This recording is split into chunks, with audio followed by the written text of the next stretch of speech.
We're on the internet. Oh, yeah, that's promos. That's promos. That's extra life. That's Let's Plays. Yay. Podcast room. Now, finally, I got it back right. Okay, so it is, for everybody out there on the internet, it is me and Nox tonight. Yo, Amish will be joining eventually. So I initially was going to, paint minis because I got a whole bunch of zombies I want to paint. But, I really need to finish this helmet. So I'm going to finish this helmet.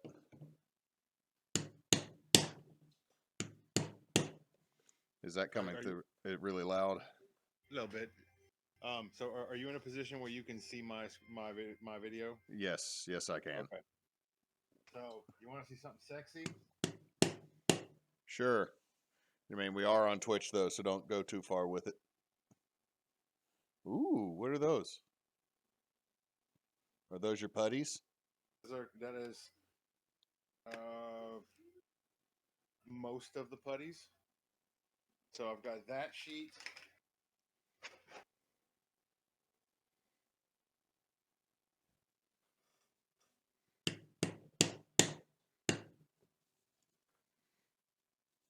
I've got the bottom of this sheet. Nice. And I've got all of this, which is approximately the same amount, just in Tenga and Zed putties, which are, and I'm gonna say this, Hewitt, because it's one of us doing crafts. They're done. Oh my God. This is a Christmas miracle. It really is. Hang on 1 second. That's Mish. Yay, it's a Mish. All right, so I got those in.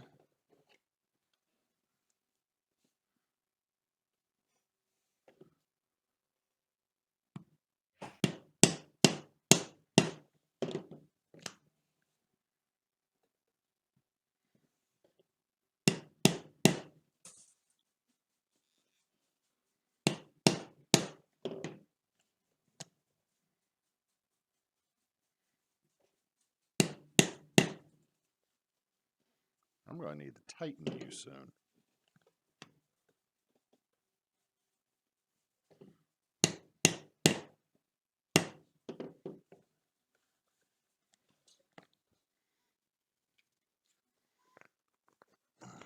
Okay. Now, I need to do this. I have returned. That's right. So, I'm gonna put this right here because I'm gonna brag for a second because I am actually really proud of how my Goldar turned out. Yeah, the Goldar came out really good. I saw that in Craft Talk. He is super. I'm really happy with how he came out. He sealed really well. It is a learning. I've also got the Wizard of Deception, which is kind of hard. Well, you can kind of see it. Because I ended up dry brushing him white and then going back over with a purple to give kind of more of a shadow to it. Nice. I got a couple more that are done, but though that one, the Goldar in particular, is my that. And so pumpkin wrapper is, I got this gradient. I wet blended this gradient, and it looks literally exactly like it does in the show. Nice. Which is exactly what I was going for. So, also sealing these things makes them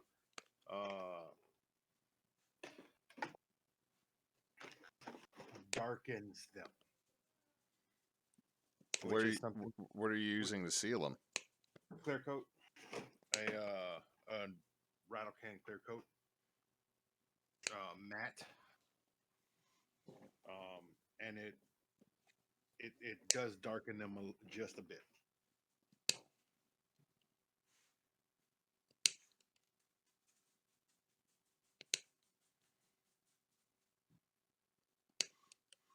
I feel kind of silly for not doing what I'm doing right now before I stained everything. But I was still not 100% sure how I was going to put this thing together. So the easiest thing I can do is lace up the back. You know? Yeah. Let's see. Let's see. Can I? So the guy who commissioned me this has been in no rush, which means I've been in no rush. Like I haven't even like tried to get him to pay yet, mostly because there was a hot minute of this. I was not sure I was going to be able to make it. You know what I mean? Yeah. I swear I bought another set of these punches. I just don't know where they are. Because I have bent multiple prongs on these. Because it's not fantastic steel that was used to make these punches. No, we're not talking tool hardened steel. We're talking about like if you get machined aluminum, you're lucky. This is not aluminum. This is steel. It's just not. It's not the wish punches. But it ain't too far away from them. No, it's not. Like I just bent these all the hell up just now. Yeah, I did that with my first pear shader, and my second pear shader. Because I mean, steampunk, you pear shaded a lot. Yep. Power Rangers. So last night we played Chris's Pathfinder game. I had fun. I had to send him a message to make sure he was not discouraged because I'm not like as excited as everybody else. Because like we talked about today, I told him that I feel Pathfinder 2e is bloated, and that came to us then disagreeing over what exactly bloated means. Like right now, 5th edition is bloated, but that's because 5th edition's at its tail end. It's the curtain call for the whole one in more than one way currently because of Wizards. But my big thing is I keep hearing about how creative and customizable Pathfinder is, and it looks that way. But it's like it fixes all the limitations of 5th edition. I was like, no, it doesn't. Also, I'm not saying 5th edition is the best system. I've just never really felt limited by it. But I'm also the DM, so I just make shit up half the time anyway. The rules are a suggestion. But the system seems fun. Like, the only thing I'm having to get used to is a mechanic called secret rolls.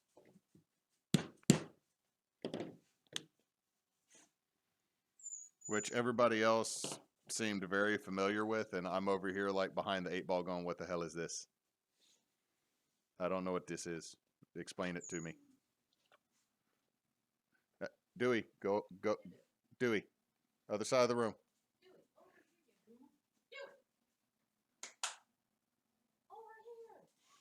My wife is letting the dog out because he got super whiny because stuff's going on in here. And he just realized he just realized what side of the room she was on. Well, I have just returned because apparently I need to I'm restarting my computer. The Wi-Fi kind of dropped off, and it's been kind of a thing for a second. Oh. for a Like few days. like Internet has been kind of sketchy for a few days. as internet tends to do, unfortunately. Yeah. It's like, what are you gonna do? Switch to another provider? Legally, I should be able to, but right now I can't because you're like the only one in town. So that's kind of balls.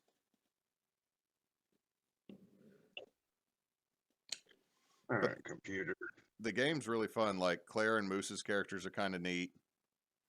Uh, Nate is playing a goblin necromancer, Hmm. which is that seems to be like Nate's go-to. Is So a goblin a necromancer or a goblin necromancer? his goblin is apparently is going the route to be a necromancer. Like I will say this, there are a lot more class options at the very beginning in Pathfinder, and I am looking very forward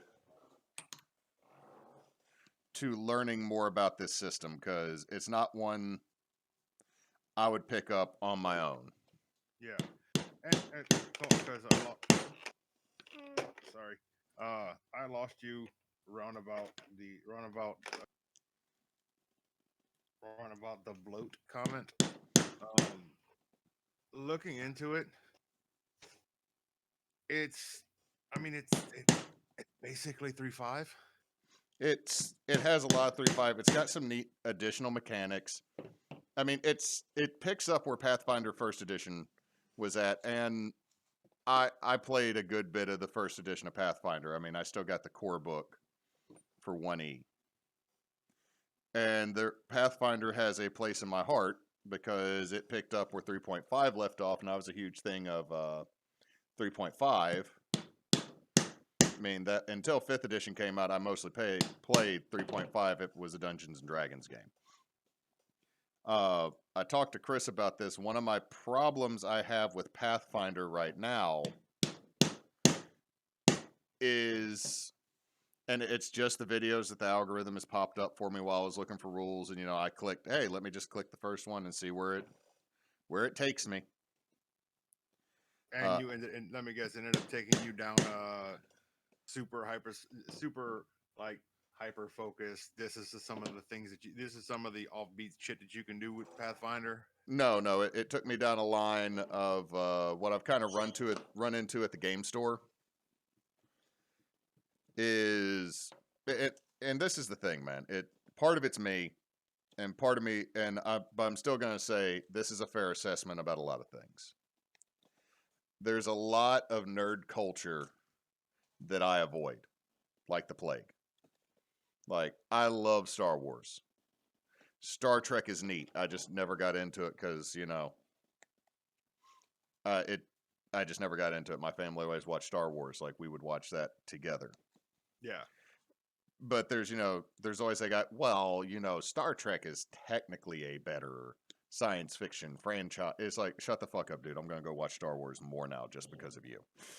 Specifically you on purpose, 100%. My thing is there's a couple people up there at the game shop who right now, dude, I've been telling you for years, you need to ditch Dungeons and Dragons and come over to Pathfinder, go back to Pathfinder, just go back to playing 3.5, man. And I'm like, whatever, man. It's whatever. 5e has a ton of problems. Personally, yeah, the deal. It's the it has that elitism. It's almost a hipster. Like there's a ton of people though, like Chris, that are like, hey, let's switch to Pathfinder, something we've wanted to play. Let me welcome you into my world. And I'm like, okay. Like that's the 100% why I'm going to give Chris's game a shot. Yeah, Chris is going about it as, and because me and him have had this conversation, had this conversation kind of offline as well, where is Pathfinder is a system that Chris has always that Chris about for the last about 6 months he's just really deep dived into it and realized, hey, I can do some really cool things with this, and I'd like to try it. And Moose and Claire seem to be in that same thing. Kyle's played. I mean, Moose is a min maxer. Moose will min max if you give him if if the mood strikes him, he will min max to death. But he is also, but he is not one of those. He is not one of those people who will min max to a point of you like.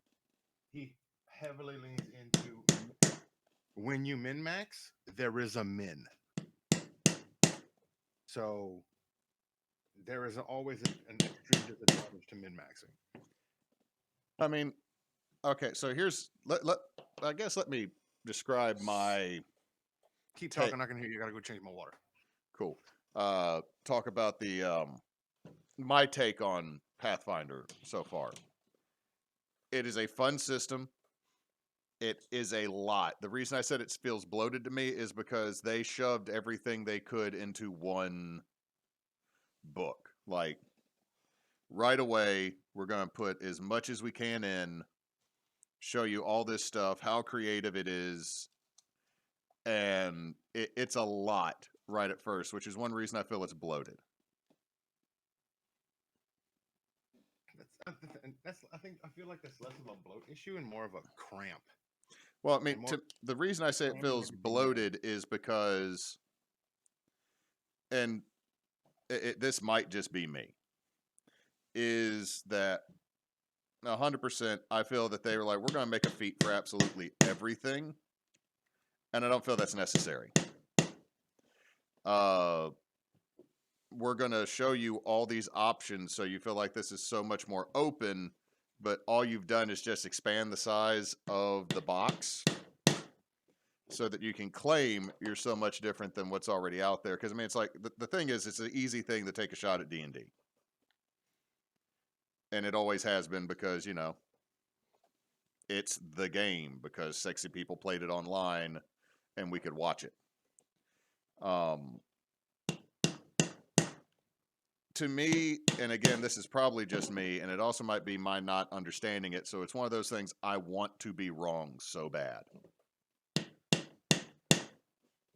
is that look how creative this game is until you look at it and you go, oh, wait, really, there's still only 4 paths. There's just all this other to the side. It's not actually all that creative.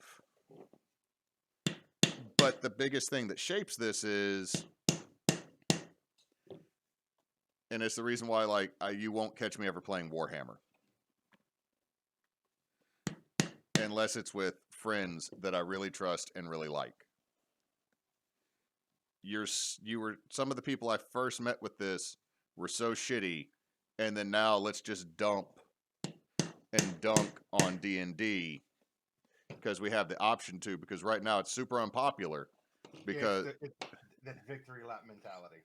And I'm like, you realize that, like, my thing is like, I'm not saying no, we shouldn't play Pathfinder at all. I'm not saying no, we shouldn't have this as one of the multiple systems, because I'm kind of pushing right now whenever the current 5e games end.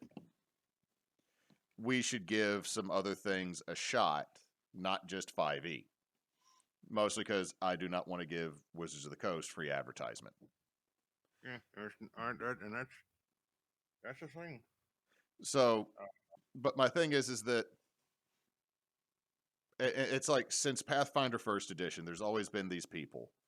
In Warhammer, there's always been these people. When I was a kid and wanted to start playing D&D earlier, there were these people who were really shitty about it. And the thing is like, yeah, you need to just get over people, man. You just need to get over people. It's like, yeah, I get that 100%. I understand. But it doesn't change the fact that their shittiness has initially stained any interest I have in this game, which is 100% not the game's fault, not the mechanics' fault, but I'm less likely to give it a shot now because you were shitty about it. Yeah. And the problem is like I was talking to Em earlier today, one of the things I run into is people want to tell me what they think I'm trying to say, because I always constantly hold back a little bit of my opinion, or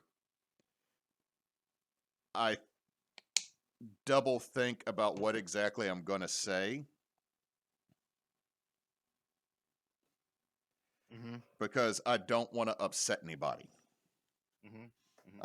Because no matter what I say, my voice 100%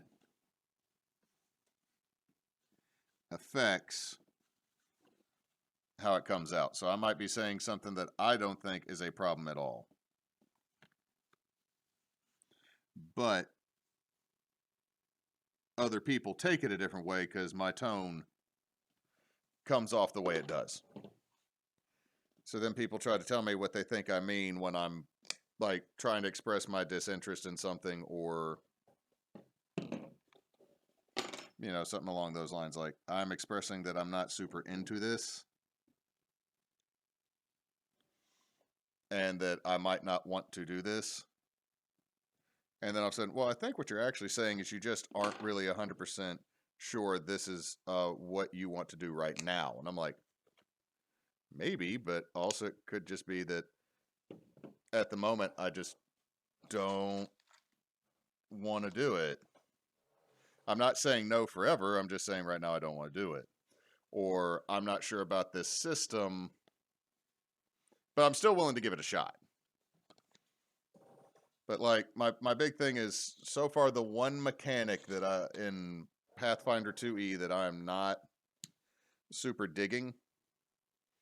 And I mean, I've only played 2 sessions, so it's one of those of I'm not sure about this, but I'm still willing to give it a minute. And it is the secret roles because it seems like that's fixing a problem that only exists because someone's DM was kind of shitty.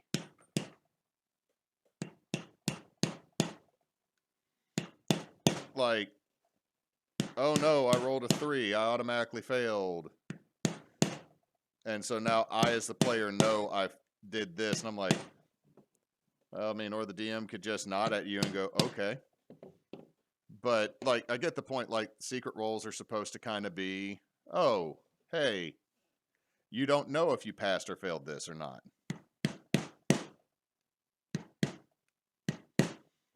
But I almost don't see a point to it because it's like if your group is comfortable with each other and you've done, like you don't got to worry about meta.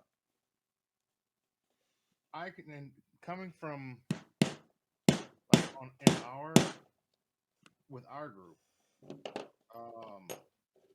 I can see the side of that where having secret roles is less about gameplay denial of information and more of immersion. It does give that, which I think is cool, but there's a couple times for like a few of the roles I just don't get I don't think it's necessary. But again, like I said, I've played 2 games. Yeah. The main reason I talked with Chris about it earlier is like, look, dude, you're doing a fantastic job, and he is doing such a great job. He is a good DM, and I feel Pathfinder is going to be, his system, his jam. Yeah, it's going to be his system. And like he expressed, like he would really love if other people also ran games in the system, and I'm like, I'm totally going to let other people step up for that because so far I'm just not feeling it as my jam. But I don't want to take it away as somebody else's jam.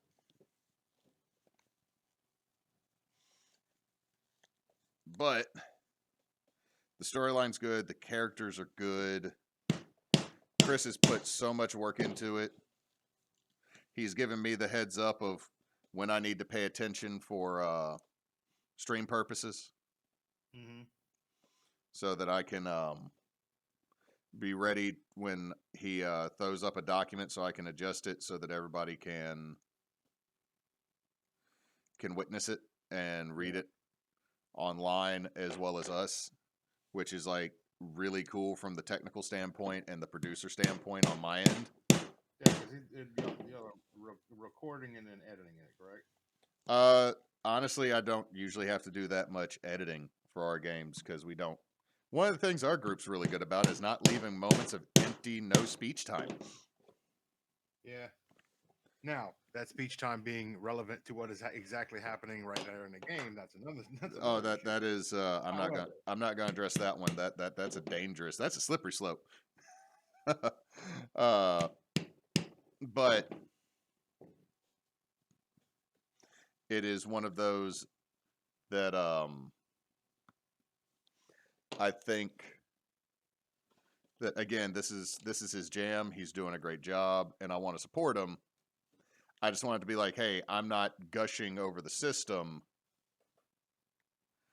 Don't take that as you're not doing a good job. yeah, Like don't take my that. I'm not. don't take yeah don't take my lack of enthusiasm for the game for the system as lack of enthusiasm for your game in the system. So I mean, it's one of those of my I don't have a ton of enthusiasm for the system. One, because I'm learning a new system that is not quick and easy. Correct. I am excited to learn a new system. But the problem for me is this is a system that I've seen so many people gushing over that I'm kind of like, I've lost excitement for this because, yeah, I just have lost excitement for this. And the big argument from other folks is, don't worry about what other people think. Don't worry about how other people are doing. I'm like, that's cool. That's cool. 100%. I'm just explaining why I'm not super into it.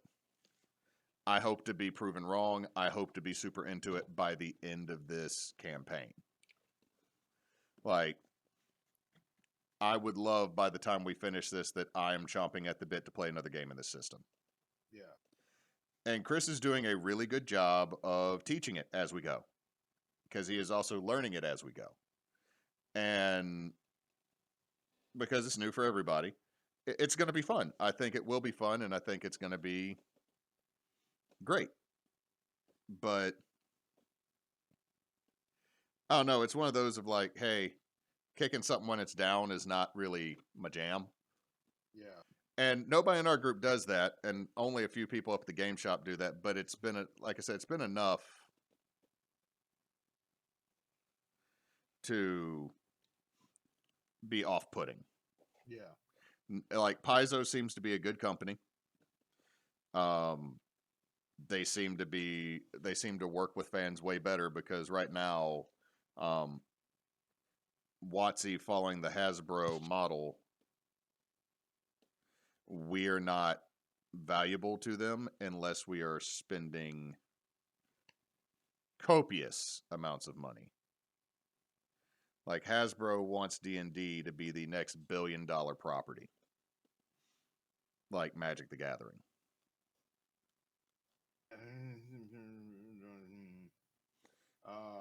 Yeah, but I know you have opinions on that because Hasbro has done some damage to Magic. Yeah, they are flooding. Magic is suffering Magic is suffering from product fatigue, and they have like it is not that hard to say to show, hey, they're suffering from product fatigue. It's very easy to see that when you look at the numbers on how many sets were released last year. And they're essentially releasing a new set every 6 weeks. When you used to get 4 or 5 sets, you would get 6 sets a year. I can't remember which time it was when I played, that 3 sets came out any given year. Like there'd be one in the spring, one in the summer, one in the fall, and then like there'd be like special crap that came out in the winter, like right before Christmas. And it would be you have the new edition, and then three blocks, three sets in a block. And each block was a plane. It was all happened on one plane, and it told three sets told one story. And they are now they're just rolling and they just keep rolling and rolling and rolling, and it's frustrating, especially when you get to especially when you're in a situation like we are now, where in January last year they released Kamigawa Neon Dynasty. Takes place on the plane of Kamigawa. The old school the old Kamigawa set was amazing. Well, no, it wasn't amazing. The old Kamigawa set was kind of lauded as being meh at best. Um, Kamigawa was when they started introducing the creatures that were basically yokai. yeah, they had a bunch of that.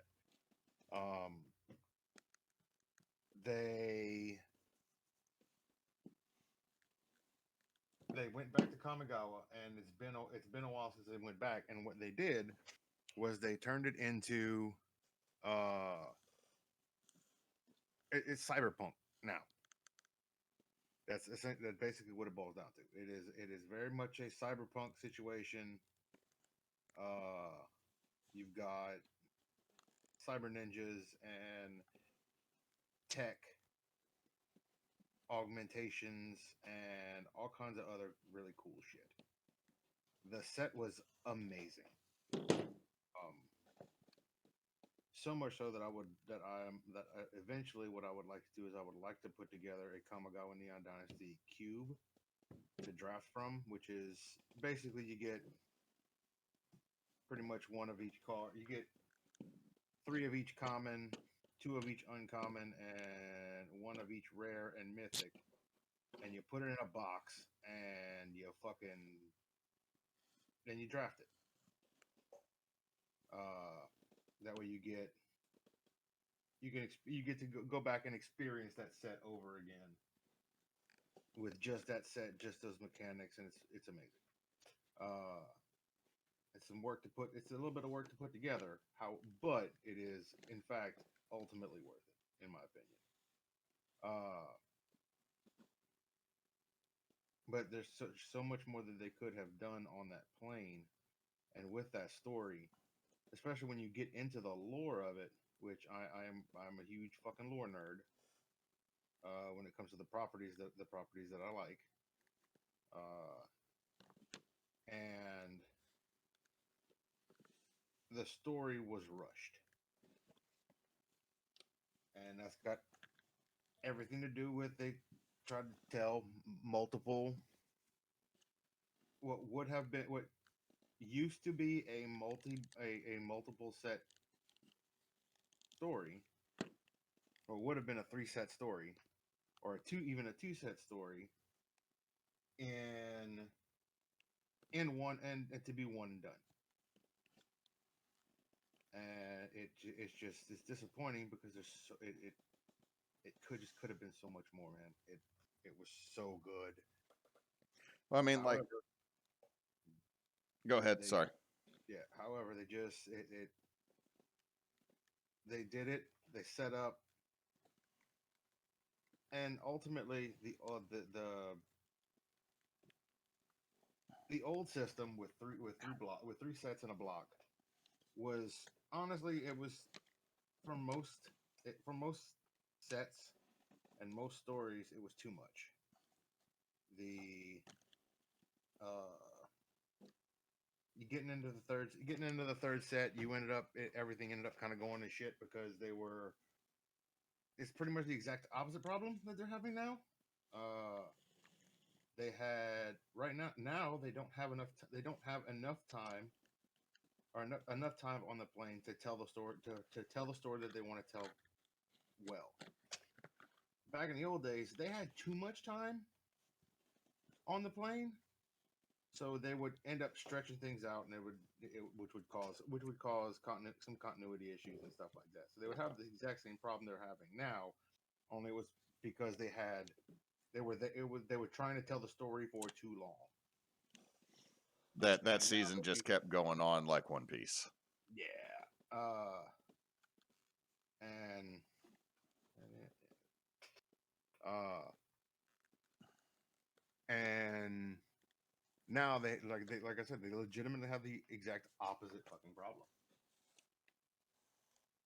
Yeah, damn it. And it's unfortunate. I pulled the string all the way through.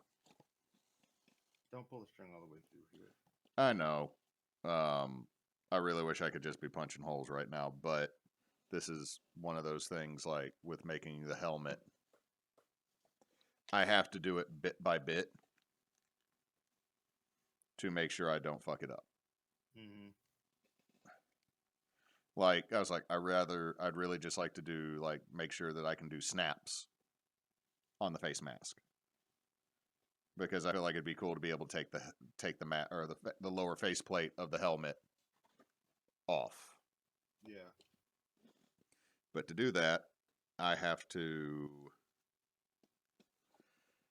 like I got to get this part because it's going to wrap to where this is the back because I'm going to have it so it can lace up. So in case his head is larger than mine by enough, you know, he could always just loosen it. And if it's smaller, he can just pull it tighter. Yeah. And it'll lace down the back of the back of the head guard. But I got to get this together and see where it sits 3D to then know where I need to start putting like the ear plate that is going to become where the face mask actually attaches. Yeah. And I got to use 2 snaps to justify it or keep it in place so it doesn't just, you know, flop-a-lop all the way over. I'm an adult. I can use words like flop-a-lop to explain that it'll be loose. Yeah, you are an adult. You can use 2 words to express a 1-word statement. Yes, I can. I will say this though, with the Pathfinder system, it's kind of cool that you can have just ongoing abilities. Yeah. The issue I'm seeing with it from a DM standpoint is it with the secret rolls and I roll for this instead of you on a lot of these things like social interactions. It seems like it puts a whole lot on the DM that I normally use role play to resolve, but it's kind of neat seeing the mechanic, I guess. Like Claire's character and Moose's character have like really good we're talkie powers. Yeah. And that's great because I'm trying to play a character that doesn't like try to take over a scene or is not the talky one as of recent.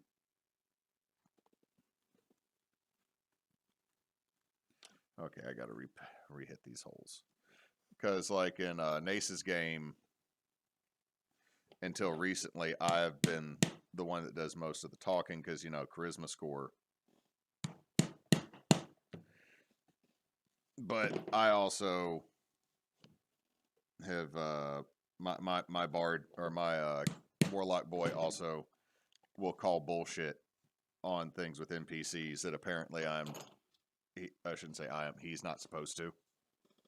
Like oh, you have to do this right now for me, or else I'm just going to make your life difficult. It's like you literally, someone messaged you ahead of us. You could just let us go. You right now are making everything more difficult unnecessarily because you want to flex nuts. And apparently, my character is not supposed to say that.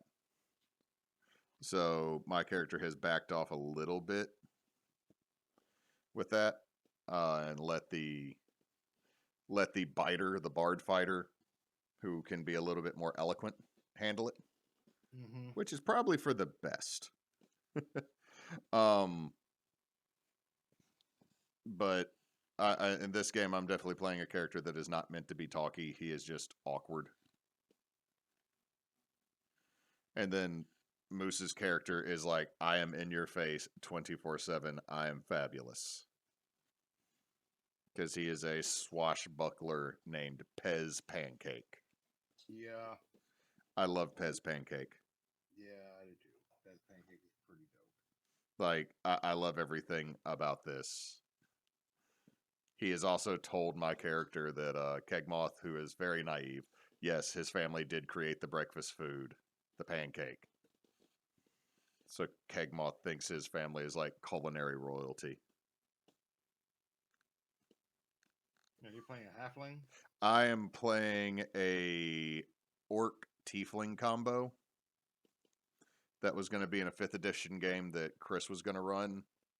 And we did some like home brewing to like, why can't you have mixed ancestries on stuff? I mean, it would make sense that you could. Yeah. No, to be fair, they're actually the stuff that I've looked into for 1D&D for the next edition kind of fixes that. Yeah, my only issue is, and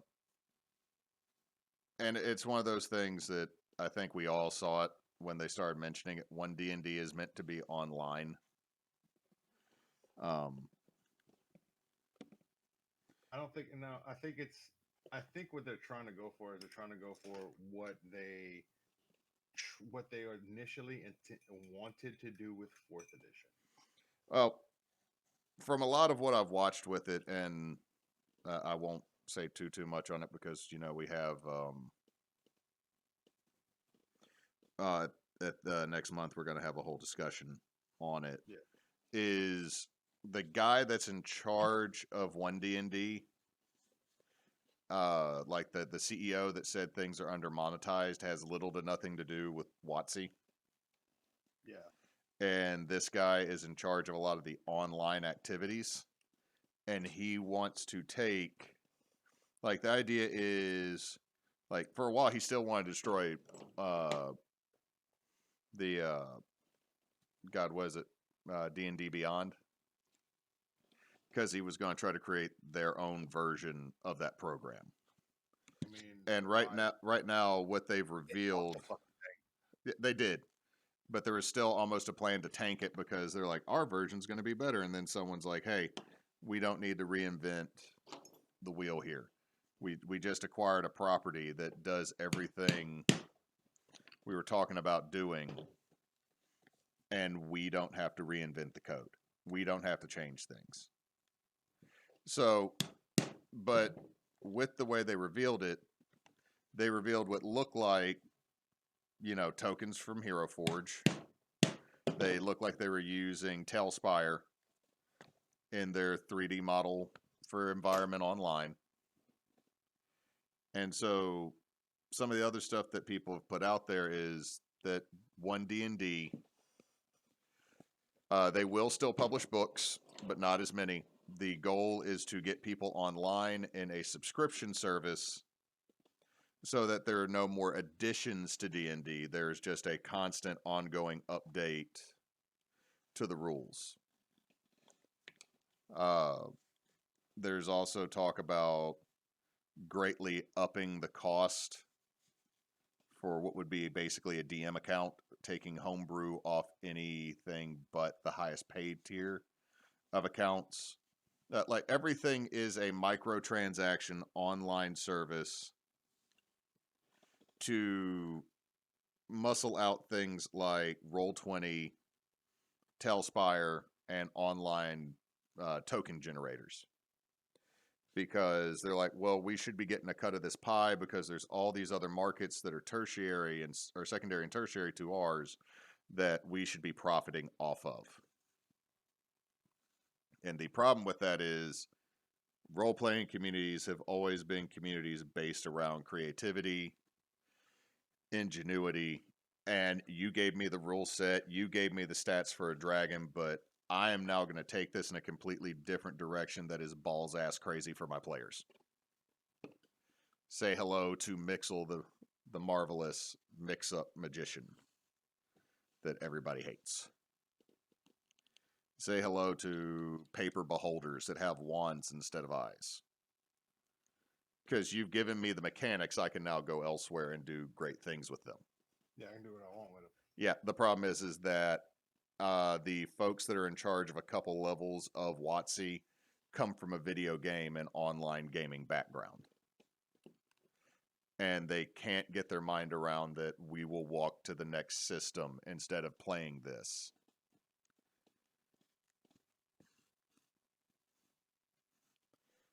But it's, I mean, the big thing is that... But we're D&D. Yep. And so? I've heard about this system called Fate. I think I want to give it a shot now.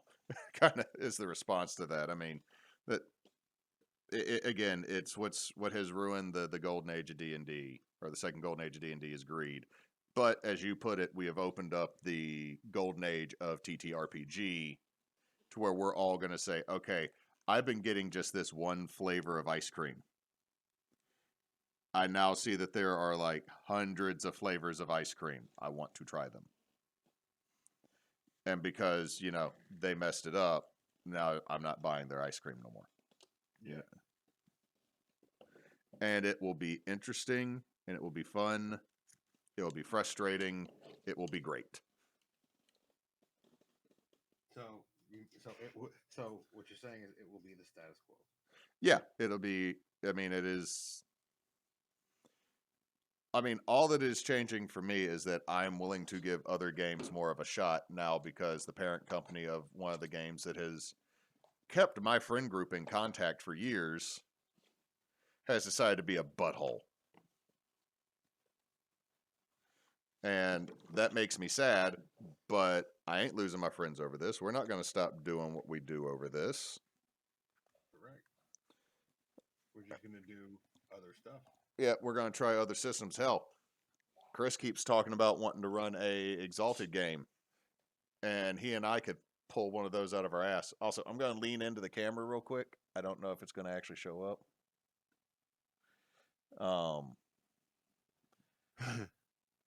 It's really dark. It is really dark. Because I got the lights all behind me and in front of me. But this actually fits with the headset on fairly comfortably, and I actually got the nose positioned right. It goes just down to the tip of my nose. Now the problem is how am I going to attach your ass now so you don't like sit here and pinch my nose? Face mask. I figured that out. But now let's see something here. Time to do a cheap trick Cannon told me to find the center of a strip. Fold in half? Yep. Yep.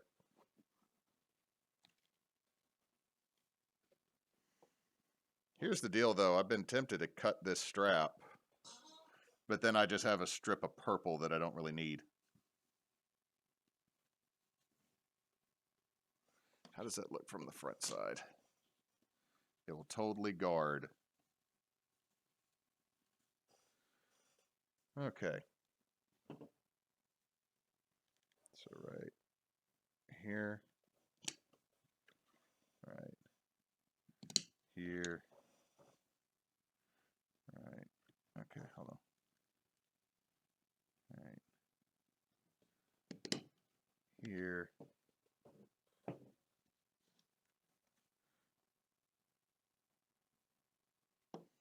Gotta get the rivets, and I just realized I made these fucking holes too big.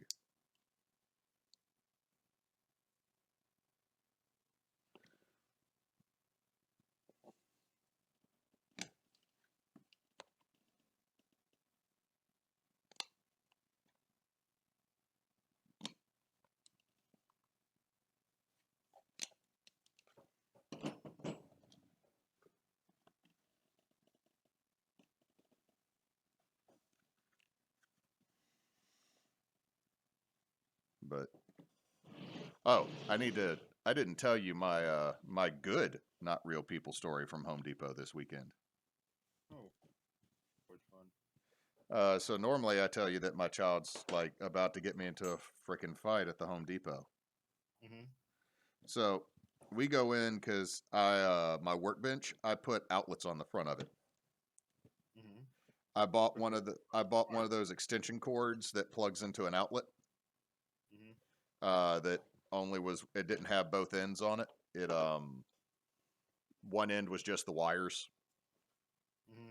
So I got those. I got some outlet boxes, and we were just getting everything so I could finish it up. And all of a sudden, down the end of the aisle is a very tall man wearing a fleece and maroon ball cap, and he's got gray hair. And my son starts yelling, "Pawpaw," because it looks like my dad from behind. Mm-hmm. And I'm over here going, "Well, shit. I'm about to have a bad time here." Because my child's going to get up there and not realize that's not his pawpaw. And I'm expecting this dude to turn around and just be like, "Oh hell no, I ain't dealing with this." And he turns around, and the first thing I notice is he is excited at first, and then very quickly he is crestfallen. He thought it was his grand. He thought it was his grandkid. Yeah. And my child stops. Like I grab his shoulder, but he stops and he's like, "You're not my pawpaw." And he goes, "No, son, I'm not. I'm not your pawpaw. I'm sorry. I got it. I'm sorry. I thought it was my grandson. I ain't seen him in a year and a half, and he'd be about your age." And then without missing a beat, my kid, "You need a hug." And he goes, "You know what? Yeah, I do." And my kid just walks up, hugs this stranger, who I learned his name is Mr. Richard. And he goes, "If you're lonely, why don't you walk around the store with me and my dad? He knows where everything is." So then we proceeded to walk around Home Depot for a half hour with this gentleman. And Vincent made himself a Home Depot friend who said, Mr. Richard said, "If I'm ever here when you're here, you can walk around the store with me whenever you want." So had a heartwarming, touching moment at the Home Depot instead of the "I'm about to get my dad in a fight" when he's really just when daddy's just not feeling it. Yeah. Well, So, that's super cute, dude. yeah, it was really nice. I am like it's one of those of we're gonna go buy Pokemon cards now because you've been good. Initially, I was not gonna go into town. We were gonna come to the Home Depot, get what we wanted, go back to the house, and then just say I'm done peopling. But you did an act of kindness. But it's one of those if I'm like, oh God, when he when I see him around, then all of a sudden I'm like, oh my God, I'm about to have like a 6'4" old man crying. I don't know how to handle this. He is the adultier adult at the moment. Obviously, at that point, if that would have got if it had gotten to that point, obviously he is not. But it's one of those of it was nice. My child is Yeah. kind. I've done something right. Yeah. You got a good kid there, Hewitt. I do. And when we got home, he proceeded to get up in my lap and cut the biggest freaking fart and giggle at me. I go, Like "Yeah, I said, you made something good. Operative phrase here is you made. So you got to expect Hewitt level shit from Hewitt's child. you know what? This is valid. I cannot dispute this."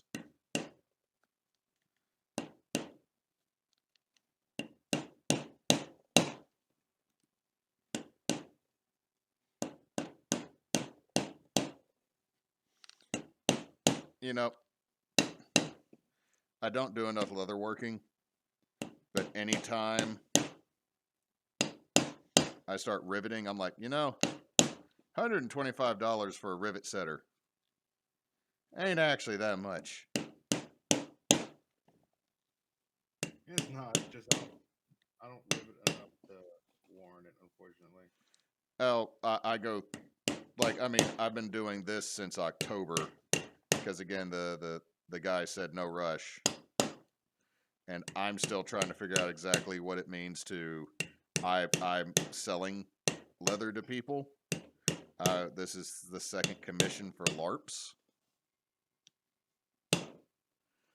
and that is a thing that I didn't think I'd ever end up doing. Yeah. I gotta take my headset off for a second, man. Yep.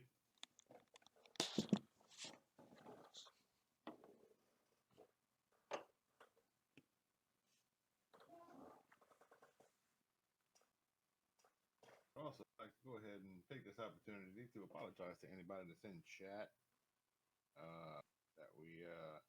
that we are currently kind of ignoring because we are both operating on the I have to look down constantly or I will mess up something that I've put a lot of work into. Okay. mode. Yeah. All right, that fits. Let's see.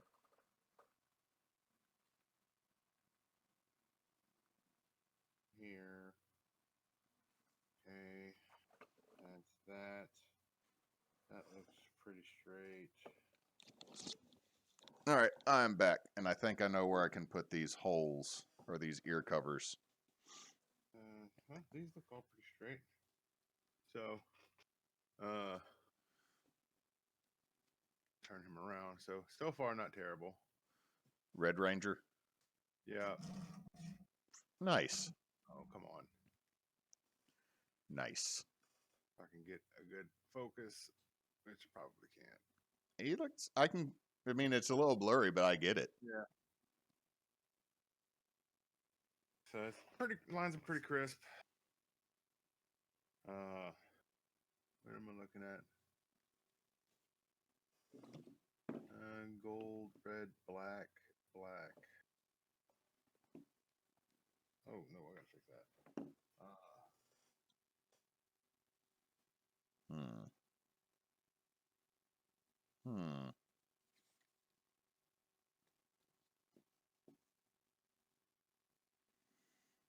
No, you are going to require creativeness to be put together. I got to lay you out and look at this crap. I do not wish to have to cut more leather.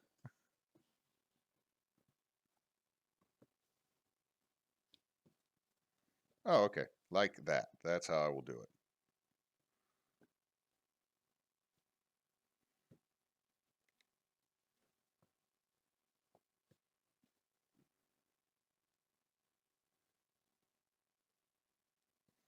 I will not be able to do snaps. There's not enough overlap.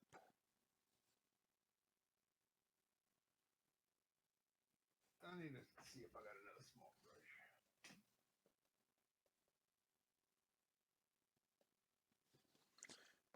Also, I'm going to let you know something, Nox. The fibering curls leather. And no matter what I've done, it has tried to stay curled. Oh, let's look at that point. That's what I need right there. That's a good point. No stray no stray strand. You don't go off on your own. You do not get to adventure by yourself. This is not a solo adventure.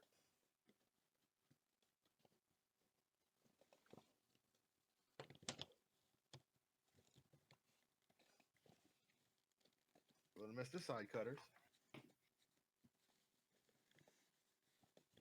All right.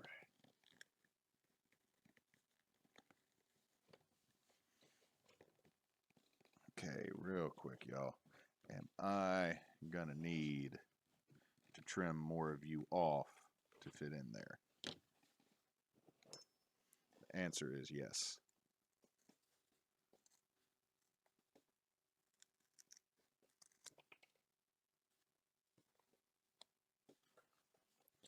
But it is done in a spot that will be hidden.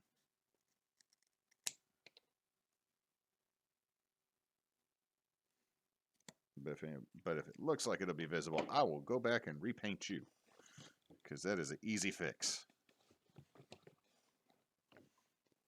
Faceplate, you are getting put to not right now problem.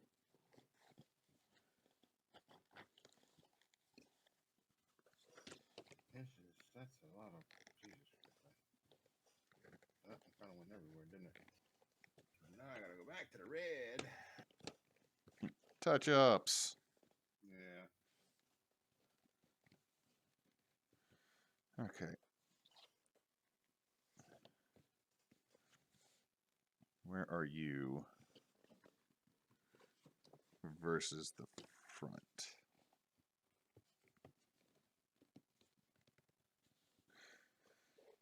So, something cool just released on Netflix.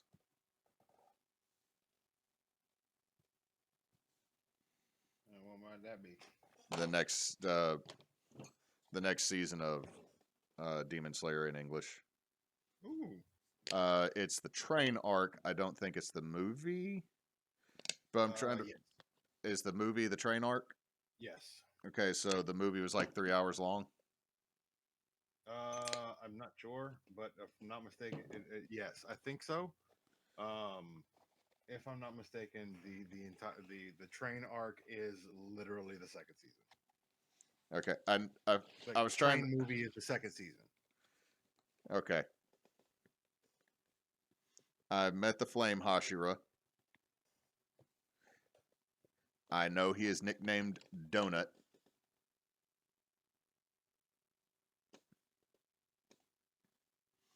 I think that is because I don't know. It's anime, so I'm assuming since he's called Donut, he gets a hole punched in him, or someone else punches a hole in him, or he punches a hole in somebody. It's anime, dude. It could very much be the fact that he like loses his absolute shit for donuts. Ah, shit, that's true. I'm over here thinking DBZ when I should just be thinking Goku. Yeah. Goku, where did you keep that muffin? Muffin button? Goku, did you just read my mind? Yeah. How'd you learn how to do that? Muffin button? What? What? Sorry, I've been rewatching Abridged because it's that time of year. I guess so. They're not making any more of that, are they? They are not. It was a very hard decision for them. But once they finished the Cell arc, they got like 2 or 3 episodes of the Boot arc done and had a meeting and was like, this isn't fun anymore. This is work, and we never wanted this to be work. Also, some of them had gotten jobs at like actual voice companies, didn't they? I mean, The guy who's did Vegeta, I think did Vegeta in something like no. one of the video games. Lanny didn't do Vegeta. Lanny did. Who was it? Kaiser. Kaiser Neko. I want to say it was Kaiser that did the voice of Nappa. Oh, there are my new ones. Or is it Tanahashi?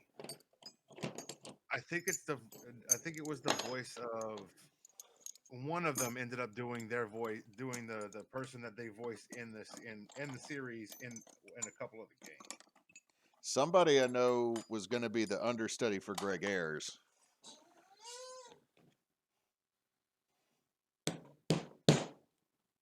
But the thing that's funny is, no matter what anybody tells me, in my head, the abridged voices end up being the ones I hear more than the actual show. I mean, for me, it's less I mean, uh, Lanny's Lanny's Vegeta is iconic. Lanny's Piccolo is iconic. I can't remember his name. Oh boy, that does Goku. His is iconic. I mean, anyone who has ever seen anything from the Saiyan arc of Dragon Ball Z Abridged, Nappa, period. You will Nappa love is me and quote everything that everything I that I say. Vegeta. is this thing on? Vegeta. Is this thing on? I'm haunting you. You are now thinking of what Zarbon did to you while you were unconscious. Have fun with that. God damn it, Nappa. I think God damn it, Nappa is kind of like me going, God damn it, Moose. Yeah. It's kind of a yeah. Oh my God, this is terrible, Nox. My part separator for all of my rivets.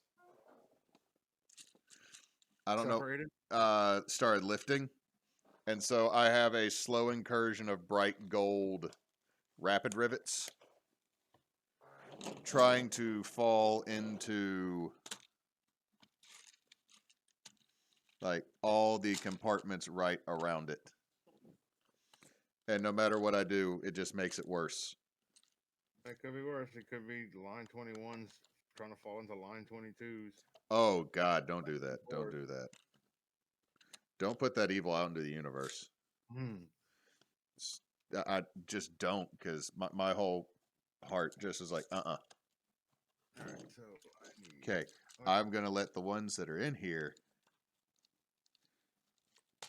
get in here, because then I can pick y'all out.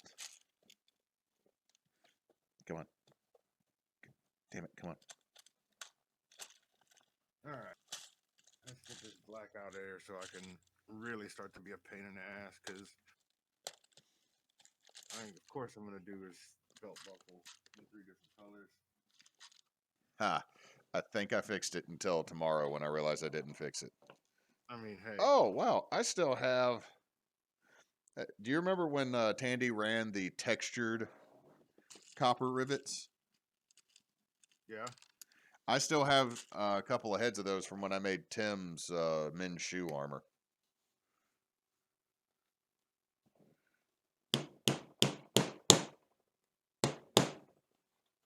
That's neat to find.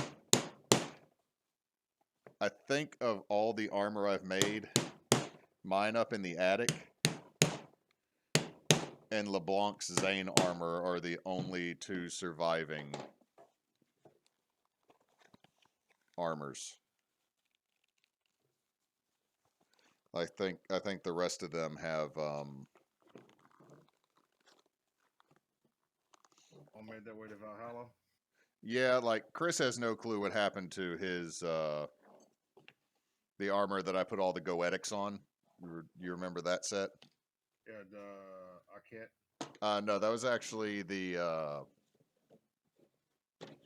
only thing I ever made for a kit was a mask, and that got destroyed in a move. Because that was thin leather plus tuna fish cans and the tops to some of those you're not going to hurt the small sea creatures 6-packs. Yeah. And a set of glasses that were riveted with a latch or a loop into them. No, it was Mordecai's armor, and at some point it went MIA. Okay, these first 2 form kind of a frontal crown, and after that, all the rest of them are going to start to curve backwards. I might have to cut more of these, is the only thing.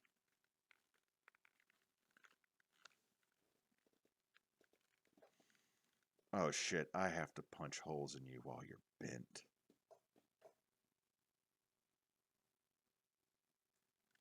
I might be done crafting.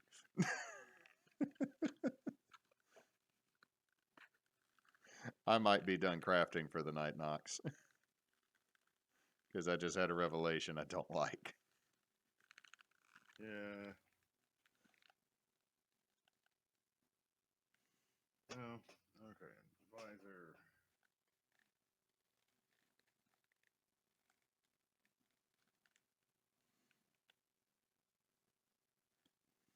Okay. I think I might have to do all the frills first and then do the bottom. Because then I will have the curve built in and I can adjust stuff to the right height. I think that's what I'm going to have to do. You know? Yeah. So hold on. Let me go ahead and do at least one of these.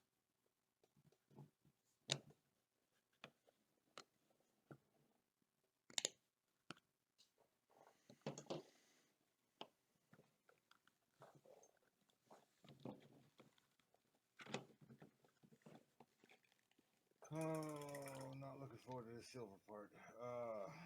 Is it because metallics are... Is it... No. Look at the look at the screen. You see that slight? There we go. You see that Yeah, that... white area between the black mask and the red, the black of the visor and the red of the mask? Yeah. I gotta paint that. Oh. That's going to suck. Yeah. So, but surprisingly, I got him in focus now. So,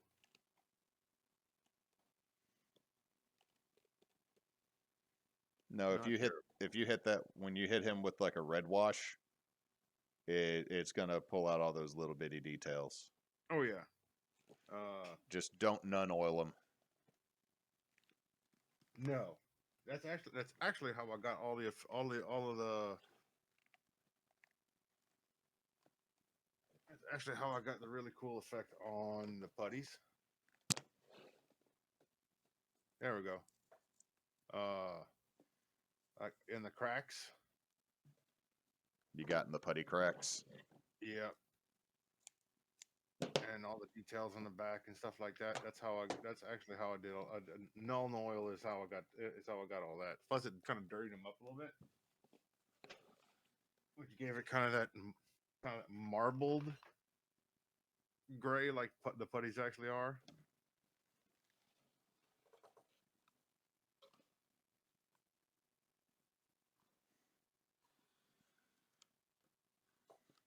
Okay. I'm gonna lace you up so I can start to have the right curve.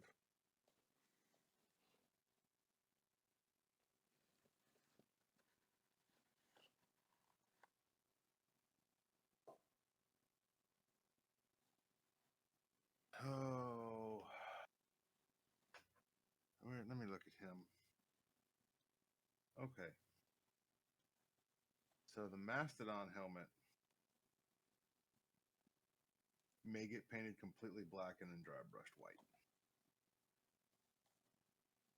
I think that's what's going to happen with him. So you don't have to worry about the differentiation between the details.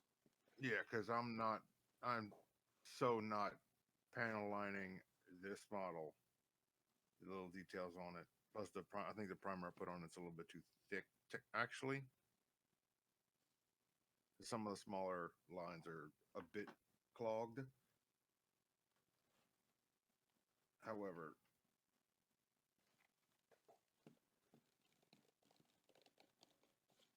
The sound of creaking leather. mm-hmm. That is the sound of our people. What's that smell? It's leather. Watch out, steampunks are coming.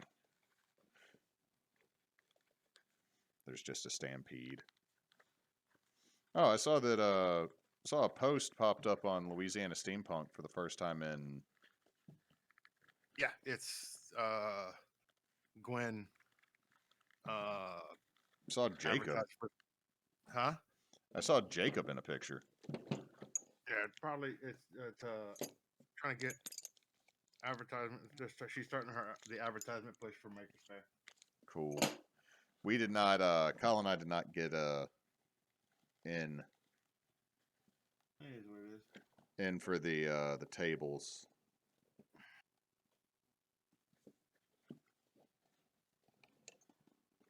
Okay, can I reach you with my hole punch?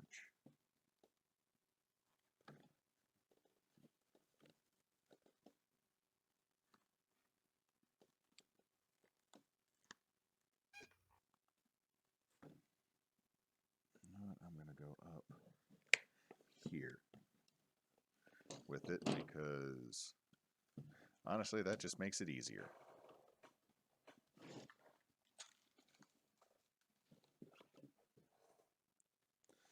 So, also another fun fact about my child, he is currently mad at me because I'm not letting him watch the next episode of My Hero Academia with me. Yeah, me and Mish got to get caught up on that. We're in season 3. We're just, I think we're just starting season 2. I'm at the end of the para-liberation arc. Let's just say, a lot of people dead now. Yeah. And there's some people that I'm like, all right, some of y'all creepy about Tomra. Girl. Yeah, blood transformation child. Yeah. Some of y'all real creepy about this. Also, I always end up laughing. He has every right to want to kill all the heroes. I'm like, cool, cool, cool. I now know not to ever trust you, ever. Because this is like the same group of people who are like, Anakin had every right to do what he did. I'm like, kill children? No. No, I'm sorry. Annie didn't have every right to kill children. Because it's like, being an adult means you realize Anakin had every right. And I'm like,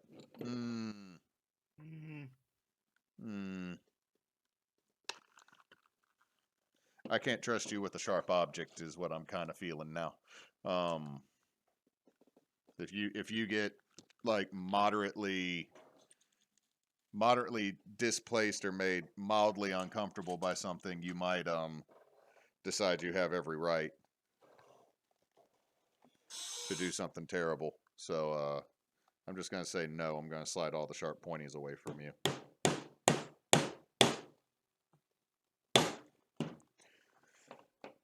Thinking Emily had to laugh at my evaluation the first time we saw that pop up on TikTok. It's like, oh yeah, kill the rest of the adult Jedi for being shady AF. I get that, 100%. Not gonna be super mad at you for that one. Like Clone Wars really brings up the Jedi being sus on some things. Because they fall under the mentality, since we represent the light side, what we do must be correct and good.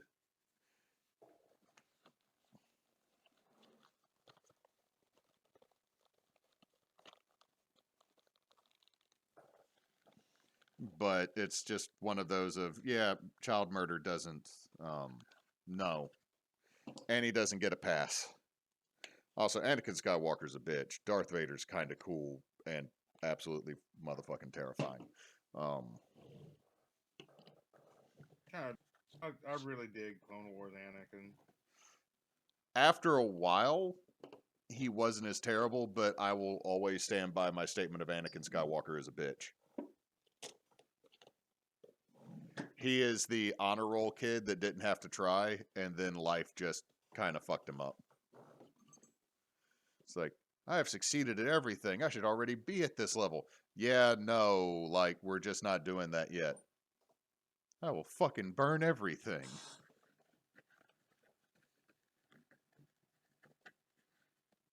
I feel that's a fair assessment. Also kind of a self-fulfilling prophecy, honestly.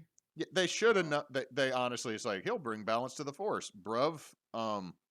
Bruv, y'all are currently the upswing on this teeter totter right now. So,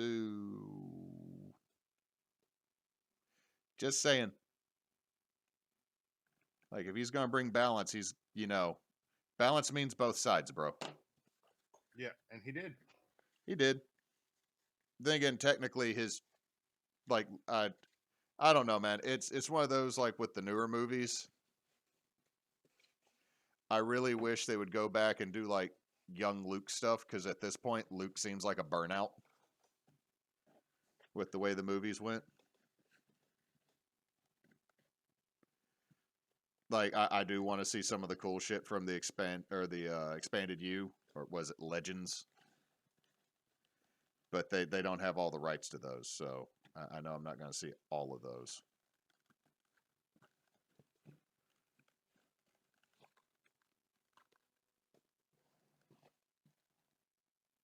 Huh. At the same time, I know some of the things I say will start a fight with some of the folks I do know and love at the game shop about Star Wars. Well, I learned to like Ahsoka, which was the whole point of her character. Is you're not supposed to like her at first. But truth be told, she just acts like Anakin, I mean, which makes sense. I mean, that's where did I poke in on that?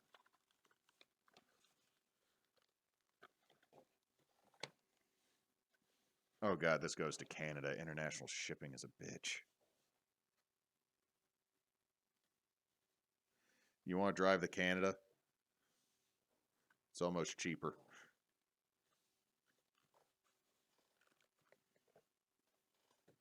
Go procure Canadian stuff.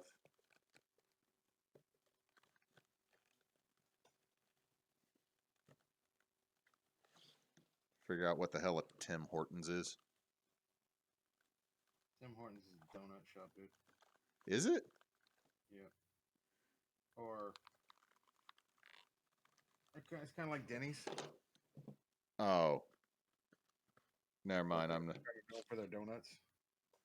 I'm no longer interested in that.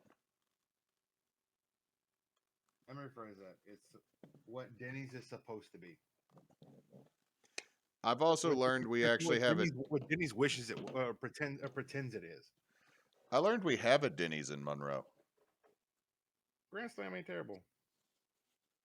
Uh, I just have never eaten at a Denny's south of Chicago.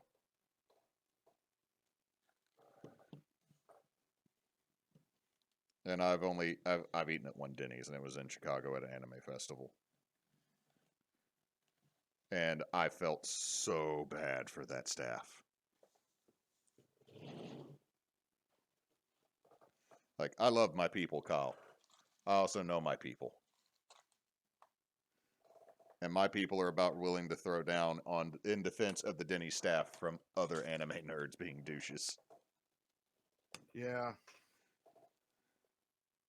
It's like, hey, dude, I know people are usually shitty to you, and like you want to be like, I'm Sasuke, but you're not actually Sasuke. Be nice to this bitch that is serving you food, or else she's gonna make you her bitch because she is making your food or knows the dude making your food. Have you not seen the movie Fight Club, kid?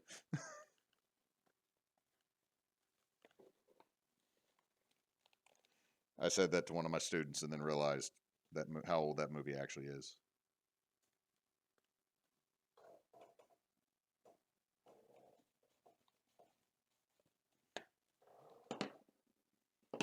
To a Fight Club. You don't talk about it. Yes, Mish, we did. Same time. Fight Club is nothing more than a dude and his imaginary friend having a rough time. I mean, really, it could be Calvin and Hobbes and still be the same movie. God damn it! Now I want to see that. Right? I want to see that now. His name was Denny Duquette. Wait, sorry, what? There's a great nerd on you. So I'm going to bed. I love you. I love you. I'm not going to take a girl with me. Let's see. Night, Mish. Night, baby. She's still not asleep. Still moaning and groaning and Her head hurts because she's tired. She's tired because her head hurts. Self-fulfilling prophecy of the small child. uh-huh.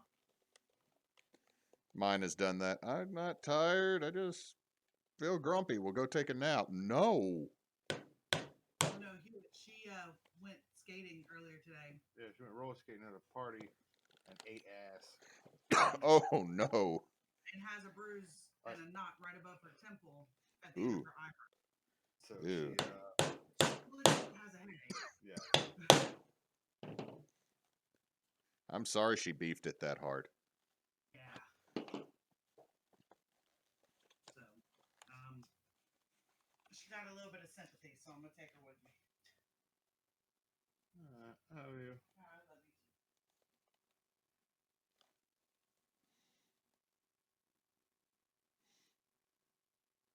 too. I gotta ask a honest dad question here, Kyle. Have you ever wanted to and or seriously thought about or actually destroyed one of your children's or one of your child's toys because it was so goddamn annoying and noisy?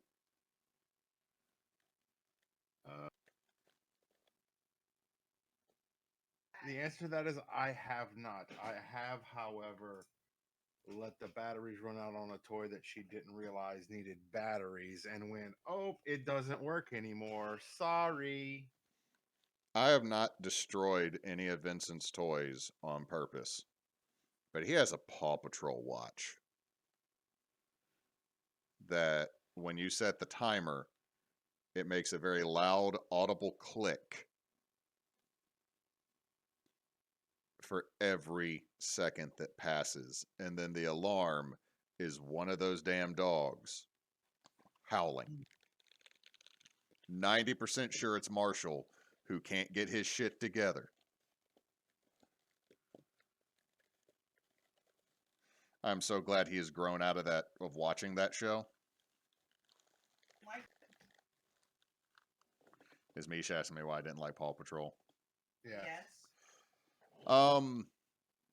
The ending almost every sentence with a laugh that my child then mimicked. The fact that nobody just slaps the hell out of the Foggy Bottom mayor. I mean, it's a kid's show, but there's just elements of it. It's like, I am not your target market. I'm so glad my child has moved away from you and is now watching Amphibia and Gravity Falls. Time with Paw Patrol. It was Peppa Pig and Oh no, Peppa. Calvin were banned in my house. Peppa is not allowed in my house. My parents made the mistake of letting him watch it, and then my child talked like this for a little bit, and I'm like, nope, mm-mm. Yeah, no. That's got nothing to do with the reason why we didn't allow Peppa Pig. We didn't allow Peppa Pig because Peppa Pig is set up. It's Peppa Pig's a wine. Peppa Pig is the show is set up to teach the same, to basically teach the same moral of the story for every episode, which means that Peppa Pig is always a brat that has to learn that lesson. That's valid. That is valid. Really Now, didn't get into cartoons per se. She was much more of a live action show kind of kid. Vincent is very much into cartoons. and I'm really glad that he got into the new DuckTales Mm. with an actual Scottish Scrooge McDuck. That was fun. Where the fact that he has watched Gravity Falls twice, and he thinks I need to cosplay Grunkle Stan. Second this. I'm sorry. Gravity Falls. At the same time, when he said you need to cosplay Grunkle Stan or dress up as Grunkle Stan, I'm sitting there going, yeah? And Fez. I just need a fez. I need a fez and square glasses. The rest of this is a Goodwill trip. I got this. I mean, hell, the fucking glasses may be a Goodwill trip. That's true. But I mean, it's like Grunkle Stan like hit a spirit animal level with me because I'm like, the number of times like something would happen, he's just like, yeah, this tracks her. Oh wait, why'd I fake curse? I'm by myself. I can say the real thing, and I'm sitting here going, I've always said the real thing. But that was a good show. Amphibious seems to be a good one. The few episodes I've caught with him. God, there is another one we were going to start watching.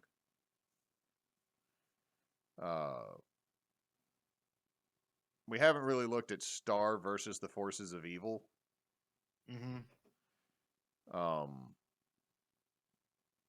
Gumball is not happening as much as I found Gumball funny in certain situations. My child does not think regular show is funny. But let's be fair, that show was never written for kids. Yeah. That show was meant for folks in their 20s to early 30s that were burnt out on life already and really felt the Mordecai and Rigby are grown-ass adults that graduated college that have part jobs that they live in the house and have no money. This tracks. See, I never really got into regular show. Regular show hit a note with me, mostly because of the humor, and I think, oh crap, I got Hulu now. I think the other show Quintel made that was on TBS, I might be able to watch that because I really wanted to see it. I know it didn't get renewed because, like, we're going to put this on TBS and, like, advertise it as kind of a family show. And it's like, this never was a family show. The number of times I feel like it needs to be stated, this was never intended to be a family show. I think I'm calling the Red Ranger. I think I'm calling it for crafting altogether. Other than I have the. I think I said it at the top of the stream. I got a wood sign being burned right now. That's the never half-ass two things, always whole-ass one. Oh, before I get off, let me find it. There's a book I've had on my wish list on Amazon for like 5 years. And just it's always like either $14 or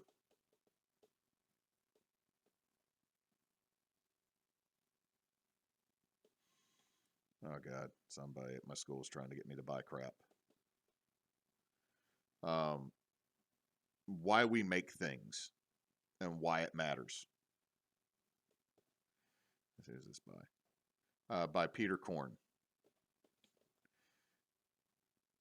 It is literally talking about how he like was on the way to go to law school and everything, and then one day he got a job framing in Nantucket to try to raise spending money for going to college like in the 70s.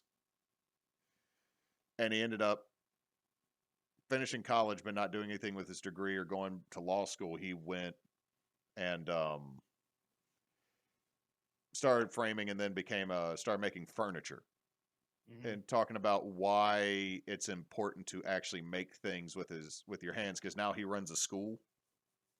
Or at the time of publishing the book, he ran a school for furniture building. Like you come up there for a weekend, and like you teach you the basics, the yeah, fundamentals. You make a bench you get to take home with you. Yeah, like showing you how to make like dovetails and how to hand plane wood. So And he's like, all these people that are like in corporate or in like computer jobs or something that keeps them from being anywhere near nature whatsoever, like jump in to do this, and like it just becomes a thing for them. And like they'd crave it, and he goes, but we got to figure out why this is important and why it's important to actually make things. And so far it's been a pretty good book. He's mostly been going through his early life and how he learned to make stuff and how he was doing stuff, and like it was all, he just learned it himself. It was all self-taught. And it's been a really good book. Like I was listening to it while putting the shed together and putting up my lumber rack, which I'm now going to buy another pack of those at some point so I can have 4 of them across, so I can put really big pieces. Yeah. And small pieces. So, but it was just one of those things that listening to that, he's saying things that we've said before about crafting and making and having like this. It is completely ridiculous and goofy that I am making this, a leather, like kind of scaly helmet. But I'm making it, and it gives me a feeling of accomplishment. It gives me like, hey, I've done something. Look what I can do. Yeah. It has a tangible benefit. Like I edit the videos and post them on YouTube. I make promos and make the OBS layouts, and that's kind of fun, and that's good. And I'm really happy that I got something that looked good in the end that everybody else seems to be happy with. But physically making something like almost has a magic to it, and it is extremely freaking cathartic. Absolutely. And that's why we do pretty much all of our extracurricular activities, dude. I know. It's just, it was me failing to be poetic, man. Yeah, I mean, you're not failing to be poetic. It's exactly what it is. But I mean, it's just one of those things of, I am glad that like it's not just me. Yeah. I'm super glad it's not just me that's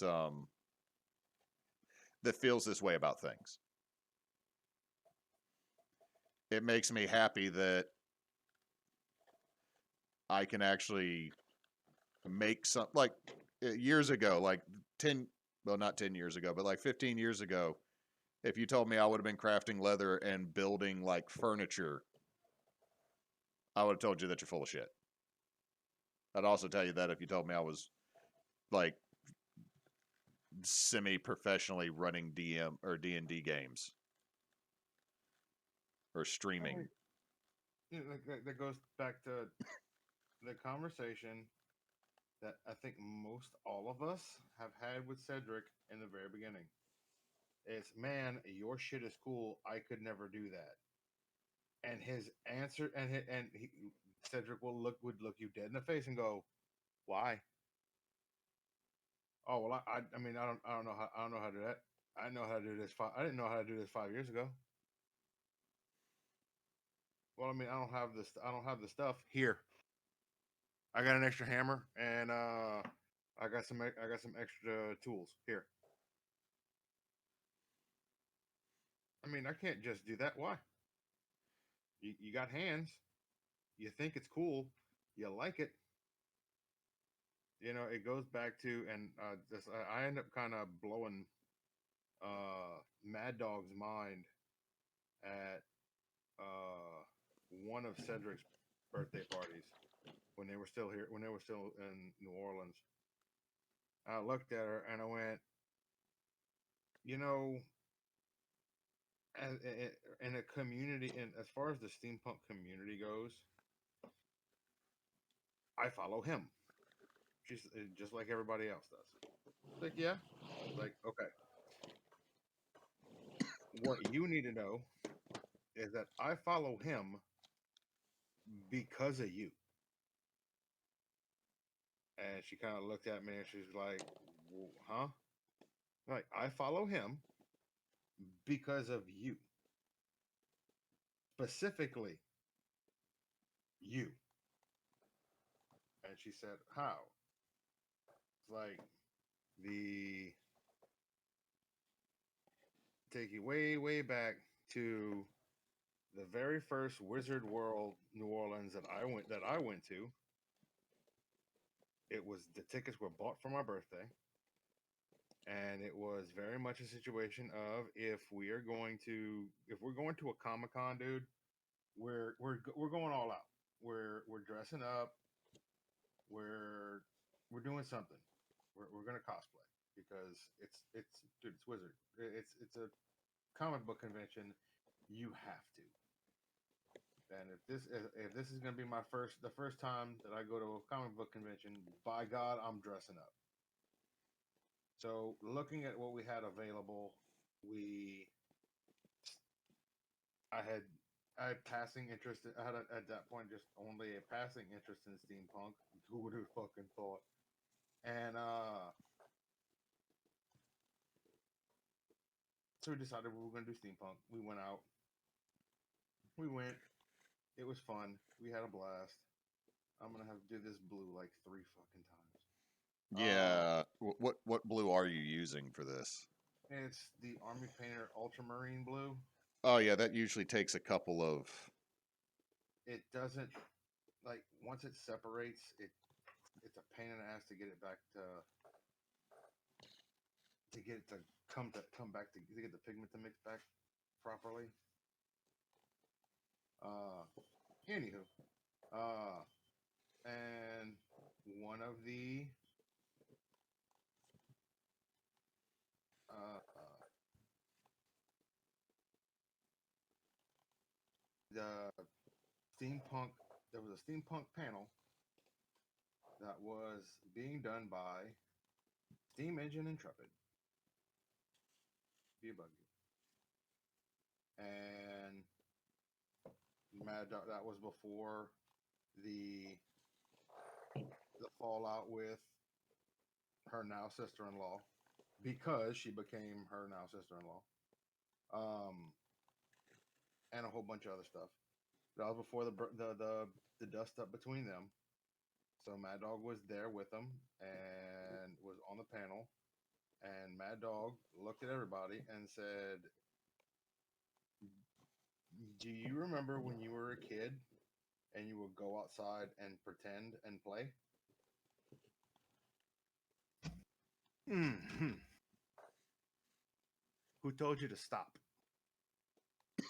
Hmm. And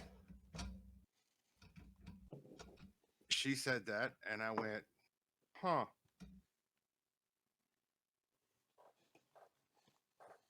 Huh.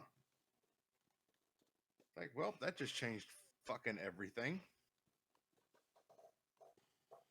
And so yeah, that's what and she that kind of took her back because she wasn't expect because I mean in the South there was there's one premier steampunk group that's at that time, and they were just getting started, really, and that was Airship Isabella, ASI, Our Peoples, which became Our Peoples. We did not know necessarily right away that they were our peoples. I mean, we didn't know until we met them. Yes, yeah. And the minute you met them, it was 100%. Oh, you're our people. Come on. Uh, and they claimed you loud and proud, and to people who literally walked in to Louisiana for the first time and walked up to their fucking booth, which was at the very top of the stairs. The first thing that you did, the first thing you popped is the convention I met you. Yeah, that's been forever. Yeah, and walk up and look at him, look at Cedric, and go, "Man, your shit is awesome. Just the videos that you do that y'all have put out on steampunk in general, and what like your 101s and your leather building stuff that's on YouTube and stuff like that, dude. If I have a bad day, I put that shit on to make myself feel better." And he was like, "That's fucking awesome. Come, that's fucking awesome. Here, come walk around this way. This is where you belong now." He didn't say that, but ultimately that's what happened. And we paid at the time $35 or like $45 for the weekend to go to an anime convention to sit behind a fucking table and hang out with like 23 people. And we fucking hung out with those 23 people for legitimately the next 15 years. Yeah. Like when it comes to steampunk and stuff like that, I'd had someone tell me I should try it, that it seemed like it was my aesthetic and that was pretty cool. And that's when I made the steampunk samurai that had the shoes that nearly caused me to bust my ass. Yeah. Because I made which you wore which you were wearing that day. But I know that at the first time I went and met ASI, it was when Louisiana was still in Baton Rouge. And I met Rick Rage. And I didn't know giraffes could talk.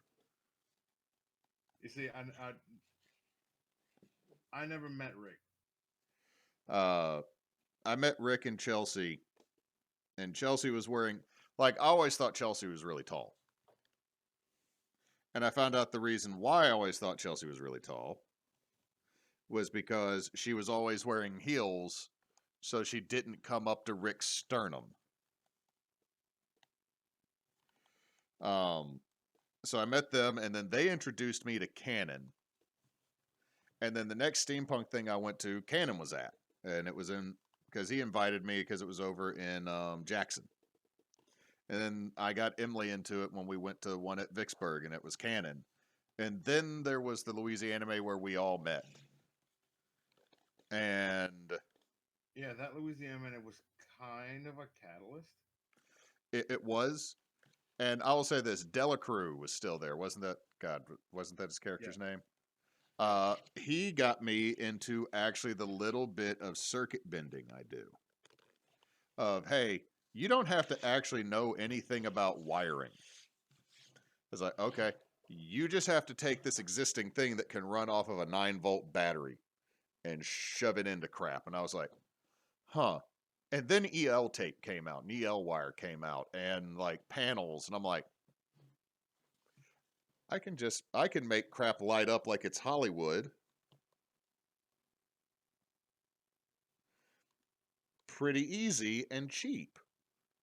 And like within like 3 years, again, it's one of those, I would have told you you're full of crap if you told me, yeah, you're going to create something that actually has LED computer fans to keep you cool because of how much crap you've put on here.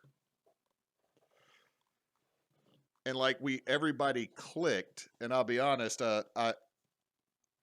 it's one of those I always have to laugh because ASI really took me in after they moved to New Orleans, and I came down and helped them with the water heater and with putting in windows and air conditioning units.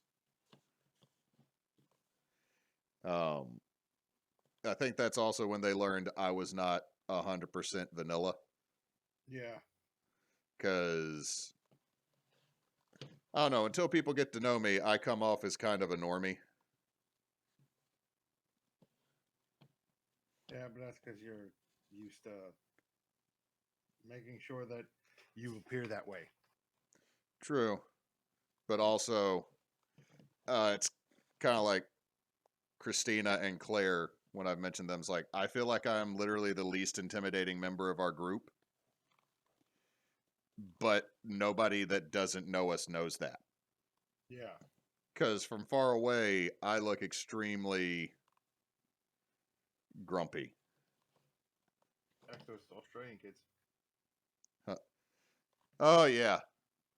Well, to be fair, you and me showing up in knight armor with mauls, just Yeah. based Us on... showing up in our murder melee outfits. I can understand booking it. What's funny is 15 minutes after we did that, Suzo was chasing me as I was running in full tilt in my armor, screaming because I didn't want her to touch me. And I almost made her hyperventilate because she had just been outside smoking.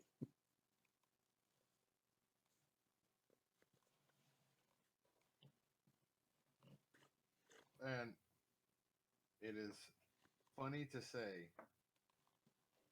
that the first conversation that all of us had was Jim Trent's fault.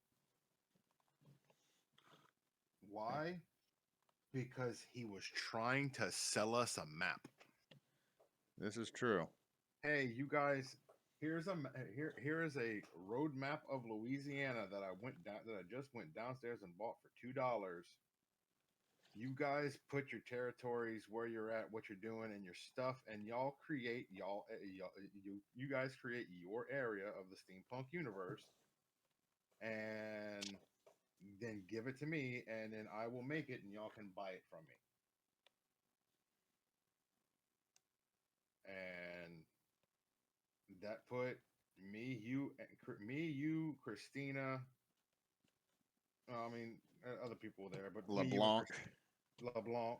That put us all at the same table for like an hour and a half, hanging out and doing that. And then the rest is pretty much history. Found family is always great. It really is. I mean, here's the deal is none of us really steampunk much anymore. I mean, we're going to have an opportunity in March. I'm hoping that I'm able to get down there. I've really got to buckle down on getting a roof. But even though we don't really steampunk anymore, most of us are still in contact with each other. Yeah. I still need to meet Littlest Bit, though. Myself. Because this little tiny thing is going to be a tour de force, and I'm here for it. Absolutely. She's going to be an absolute holy terror. Both for and with her mother. Yeah. And I am 100% down with both of that. Isn't that all of our kids are going to be a holy wind for all of us or something like that? I mean, yeah. I mean, it's kind of a thing. Your child is a tiny version of you. They know how to try you because it's genetic. Yeah, you're not wrong. And then my child gives herself a concussion and makes herself so, which makes her tired, which makes her cranky, which makes her tired.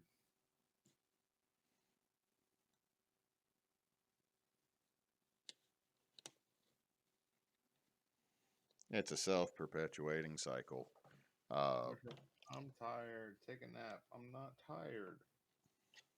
Child. Bruh. We are about to have words. Okay. I've had to find different things to say because I've used one of the things my dad always used to say, do we need to go out back and have a conversation? So now my child, if he hears the term conversation, starts getting worried. And I'm like, yeah, we got to come up with a new term for that. So Okay. this is what Are you really a parent if you don't either have the urge to or like me will outright look at my child when she does something and go, bro, what the fuck? And she'll look at me and go, what? I mean, I'm going to need you to take a step back and evaluate your position and what you're doing and if you should continue doing it. Oh, yeah. I go do something. That's not this. See, my child is not neurotypical, so there's some things he cannot help. He can't do anything about. But there's still times I'm like, what the fuck did you just hold on? The shit was that? Like all of a sudden my child comes running through a room giggling maniacally like a gremlin. I'm like, shit, what? Huh? I got to get up and go make sure there's not a fire. I just wanted to sit for 5 minutes. What the hell? Yeah, that would describe my life as of the last, like, since we moved into the new house. Like, can everybody give me like 5 minutes to sit still for just a second and make no noise? Something explodes. No. Awesome. Shit. Yeah, go deal with this. All right, so this is what I'm doing for the back, and this is the last thing I'm doing because my hands are getting numb. But is that actually showing up on stream, or is it just all... It's kind of dark. Oh, yeah. Hold on. And that's what's going to go around for the back. Yeah, that's okay. It's going to cover the back of the head, but it's also going to be additional lacing. Ah, yes. Yeah. So I really wish I hadn't done the face mask, but because that just adds geometry to this thing I don't want to do. Yeah. Oh, this will look cool, but I got to do it. Damn it. Anyway, I'm gonna call it a night from here and just do the rest of this later. But I will tilt the camera up so you can see. I think it's visible. There we go. You can see that going on in the background. I got the laser still going. You mean the blue Batman symbol on the wall? Yeah. Yep. Oh, it does look like the Batman logo. I didn't notice that. You're welcome. As long as Bruce doesn't show up, I'll be fine. Now I'm thinking about Kevin Conroy and I'm sad. Yeah.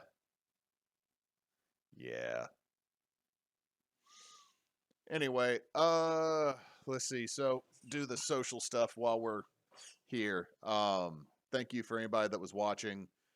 This is just literally us getting to scratch that itch of crafting and hang out and talk. It is one of the joys that almost every last member of TBA partakes in.